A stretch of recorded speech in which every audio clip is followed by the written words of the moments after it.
Hej og velkommen. I dag skal vi se nærmere på skulpturen Afrodite fra Knidos, som er en af de mest kendte skulpturer fra antikkens Grækenland.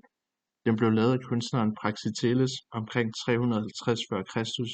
og viser noget helt nyt for sin tid, en nøgen kvinde. Jeg vil fortælle jer om skulpturens stil, dens betydning og hvorfor den stadig er vigtig i dag. Først og fremmest vil jeg gerne lige sige lidt fakta om selve skulpturen. Så Afrodite fra Knidos er en skulptur lavet af marmor. Den blev skabt af den græske billedhugger Praxiteles omkring 350 f.Kr. i den senklassiske periode.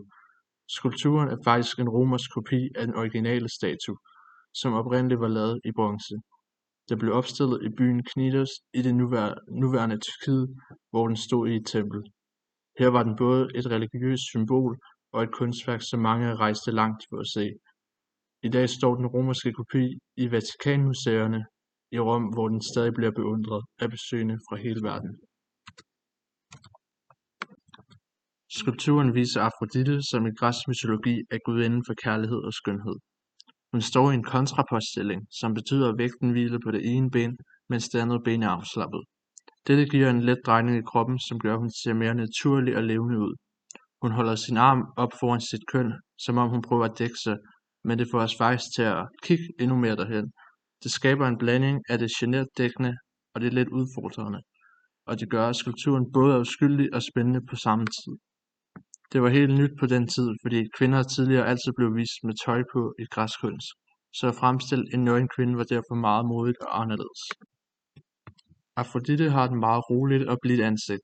Hun ser næsten ud, som om hun kigger lidt væk og er optaget af sine egne tanker. Hendes krop er lavet med bløde og naturlige former, som gør hende mere realistisk at se på. Man kan fornemme de små detaljer i kroppen, som f.eks. hendes hofter og arme, men samtidig er hun ikke overdrevet detaljeret, så det hele ser harmonisk og naturligt ud. Hendes hår er lavet med små bølger og fletninger, som viser, at kunstneren har arbejdet med fine detaljer. Ved siden af hende står der en urne med tøj hængende over, som skaber en kontrast til hendes nøgne krop. Det gør hende samtidig mere elegant og minder os om, at hun er en gudinde. Først og fremmest vil jeg gerne lige sige lidt fakta om selve skulpturen. Så Afrodite fra Knidos er en skulptur lavet af marmor. Den blev skabt af den græske billedhugger Praxiteles omkring 350 f.Kr. i den senklassiske periode. Skulpturen er faktisk en romersk kopi af den originale statue, som oprindeligt var lavet i bronze. Den blev opstillet i byen Knidos i det nuværende Tyrkiet, hvor den stod i et tempel. Her var den både et religiøst symbol og et kunstværk, som mange rejste langt for at se. I dag står den romerske kopi i Vatikanmuseerne i Rom, hvor den stadig bliver beundret af besøgende fra hele verden.